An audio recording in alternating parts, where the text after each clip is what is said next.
एक पुजारी थे, ईश्वर की भक्ति में लीन रहते, सबसे मीठा बोलते, सबका खूब सम्मान करते। जो जैसा देता है वैसा उसे मिलता है।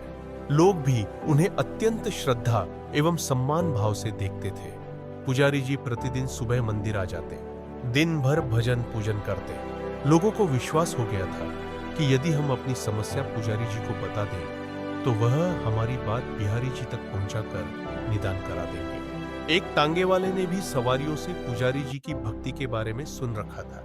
उसकी बड़ी इच्छा होती कि वह मंदिर आए, लेकिन सुबह से शाम तक काम में लगा रहता, क्योंकि उसके पीछे उसका बड़ा परिवार भी था।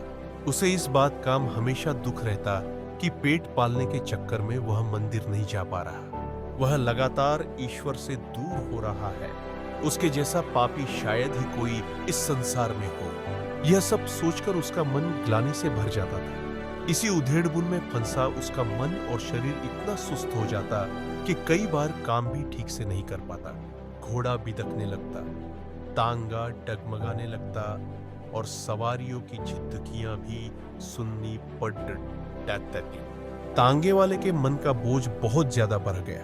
तब वह एक दिन मंदिर गया और पुजारी से अपनी बात कही। मैं सुबह से शाम तक तांगा चलाकर परिवार का पेट पालने में व्यस्त रहता हूँ।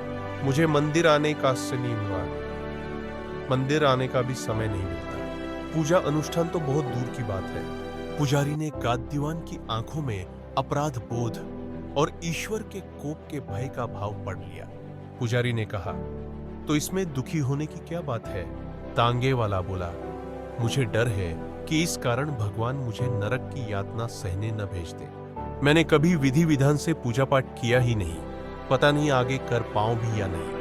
क्या मैं तांगा चलाना छोड़कर रोज मंदिर में पूजा करना शुरू कर दूं?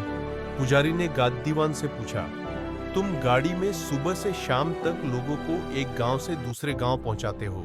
क्या कभी ऐसा भी हुआ है कि तुमने किसी बूढ़े, अपाहिज बच्चों या जिनके पास पैसे न हो, उनसे बिना पैसे लिए तांगे में बिठा लिया हो? गादीवान बोला, बिल्कुल, अक्सर मैं ऐसा करता हूं। यदि कोई पैदल चलने में असमर्थ दिखाई पड़ता है तो उसे अपनी गाड़ी में बिठा लेता हूं और पैसे भी नहीं मांगता। पुजारी यह सुनकर खुश हुए। उन्होंने गादीवान से कहा, तुम अपना काम बिल्कुल मत छोड़ दो। बूढ़ों, अपाहिजों, रोगियों और बच्चों और परेशान लोगों की सेवा ही ईश्वर की सच्ची भक्ति है। जिसके मन में करुणा और सेवा की भावना हो, उनके लिए पूरा संसार मंदिर समान है। मंदिर तो उन्हें आना पड़ता है जो अपने कर्मों से ईश्वर की प्रार्थना नहीं कर पाते। तुम्हें मंदिर आने की बिल्कुल जरूरत नहीं है। परोपकार और दूसरों की सेवा करके मुझसे ज्यादा सच्ची भक्ति तुम कर रहे हो। ईमानदारी से परिवार के भरण पोषण के साथ ही दूसरों के प्रति दया रखने वाले लोग प्रभु को सबसे ज्यादा प्रिय है। यदि अपना यह काम बंद कर दोगे तो ईश्वर को अच्छा नहीं लगेगा। पूजा पाठ, भजन कीर्तन, ये सब मन को शांति देते हैं।